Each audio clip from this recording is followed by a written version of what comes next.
If you're anything like me, health is one of your biggest values, but as an entrepreneur, and especially as an entrepreneur who also has a young kid, it is really easy to put your health on the back burner and prioritize everything else first.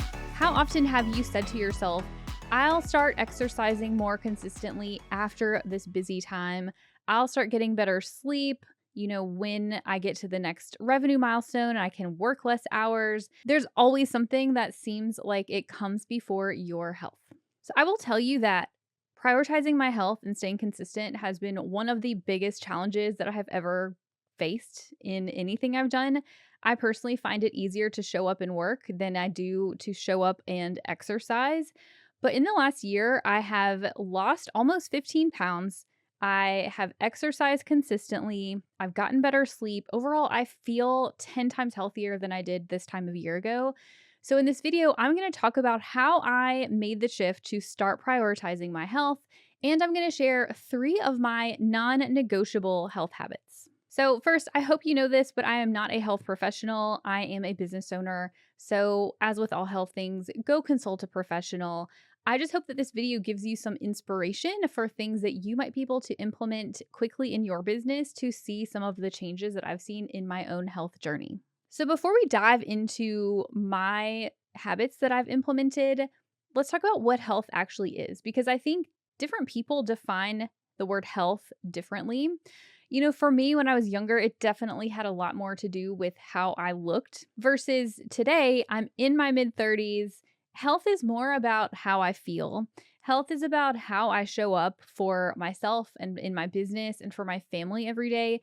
It's about having energy. It's about longevity. So I have in my family a history of all diabetes and Alzheimer's disease on both my mom's and my dad's side. My dad passed away from having diabetes and Alzheimer's back in 2021. His older brother did the same. Their dad did the same. My maternal grandmother also had Alzheimer's.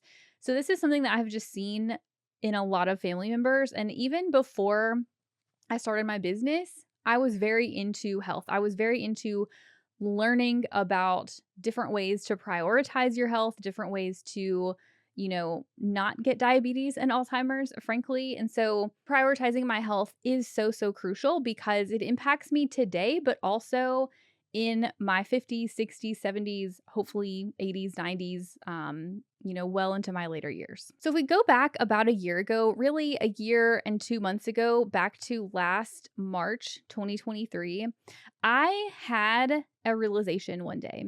I remember sitting at the kitchen table and I was having a conversation with my husband about how busy it was at work and how I didn't feel like I could do anything else. And he was saying that, just observing how stressed out I was and how that was showing up in the way that I was acting around our family.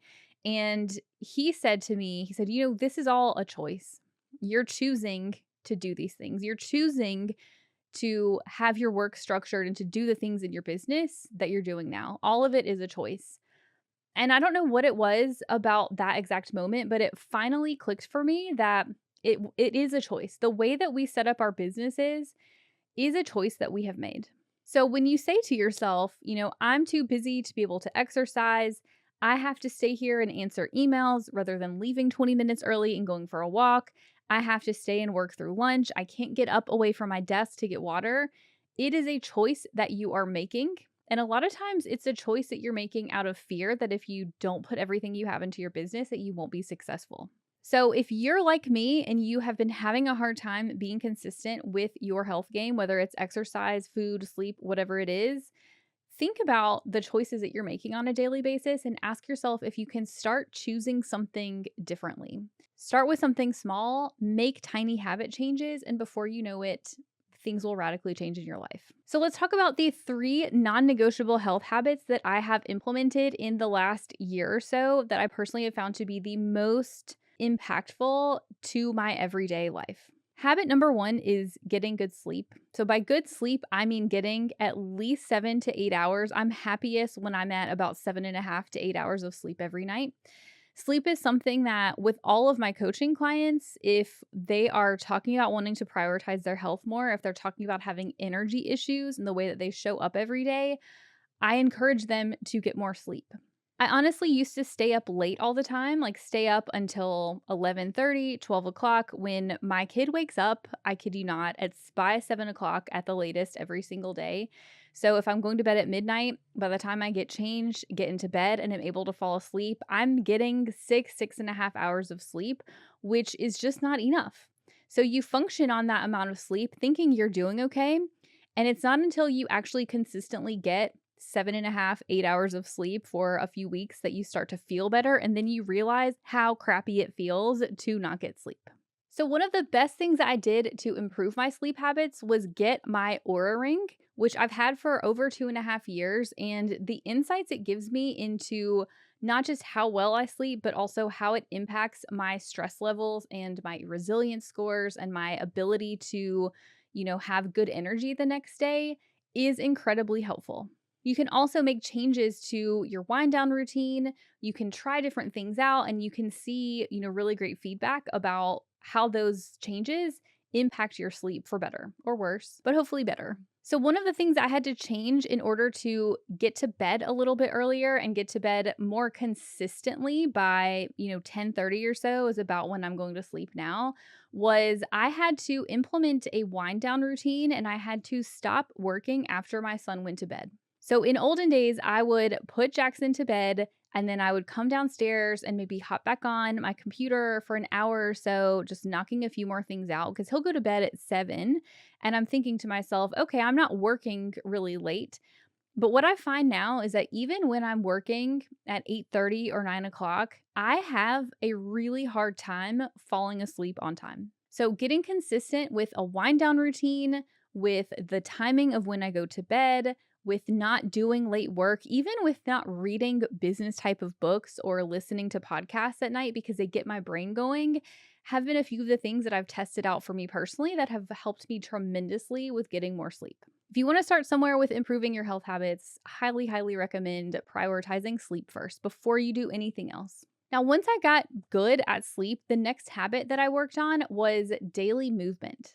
Movement really does not have to be a big exercise routine. Something that I personally aim for on average throughout the week is hitting 7,000 steps, which I think is about 3 miles of walking. So again, going back to early 2023, I wasn't exercising at all. I think I was averaging maybe like 4,000 steps a day.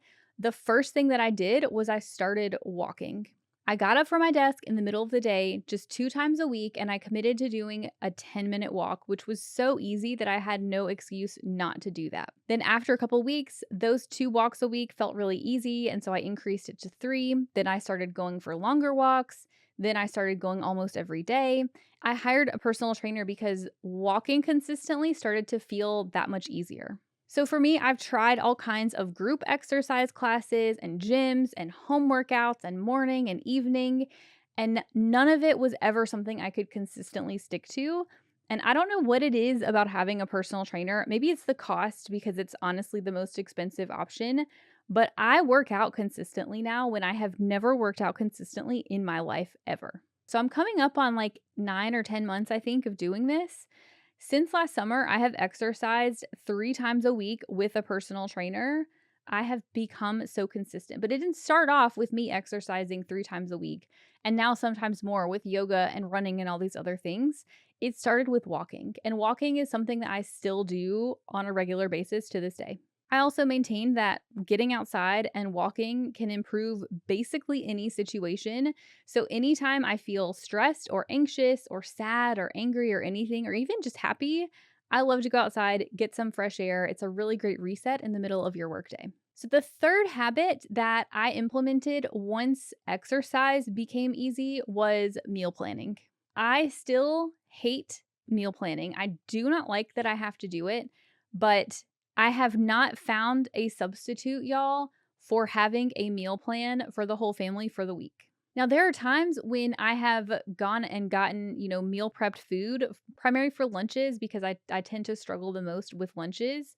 But my husband and I would still struggle with dinner time every night, the dreaded, what are we going to eat for dinner question that I know we all hate.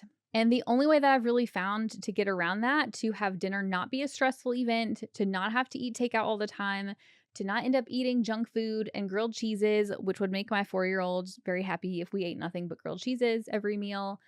The only way I found to get around that is to create a weekly meal plan and then go to the grocery store and get all the ingredients for that every single week. So what I do now is I will meal plan. Usually Friday or Saturday, I will map out one breakfast. So I'll make like a muffin or zucchini bread or protein pancakes or like a frittata or something like that. I'll make one breakfast that we can kind of eat for at least a few days of the week. And then making sure we have breakfast food, of course, beyond that. I will personally pick one lunch for myself to prep for the week. My husband gets meal preps food for his lunches.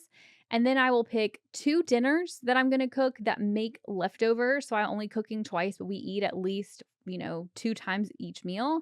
Plus one more night of just like an easy protein, a burger, chicken, something like that. That's really easy to cook. That would be our other meal. And to make this easy on myself, I use an app called Plan to Eat, which someone shared with me a long time ago. It's an app that I have on my phone.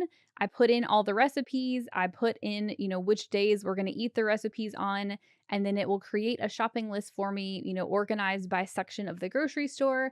So then I take my phone into the grocery store and just check off all the items as I go. And that makes my meal planning and grocery shopping super easy for the week. All right, y'all. So those are my 3 non-negotiable habits plus a mindset shift that I made in order to become more healthy as an entrepreneur. I'm not saying that I have achieved the end goal in terms of health. I still have things that I'm working on, but I'm happy with just the way that I show up, with the consistency that I've been able to maintain despite having 2 businesses, a team of 10, having a husband, having a 4-year-old, trying to have hobbies and all these other things. I'm still able to maintain my health because I built habits. So I hope that this was helpful for you, that you can at least get one habit idea out of this or one helpful tip that you can take to improve your health as an entrepreneur. And I'd love to hear in the comments on this video if you have any other habits that you particularly find helpful, or if there's one of the tips from this video that you are going to try. I would love to hear about it. So please share in the comments. So that's it for this video, y'all. I hope you enjoyed it, and I'll see you back next time. Thanks for listening to this week's episode. Listening and learning is great, but implementing what you learned is even better. So what's one thing you can do this week to make more money in your business, save for your financial future, and start living your most prosperous life? If you found this episode helpful, please leave a review on Apple Podcasts and share with a friend, because it helps me reach more amazing female entrepreneurs like yourself. See you in next week's episode.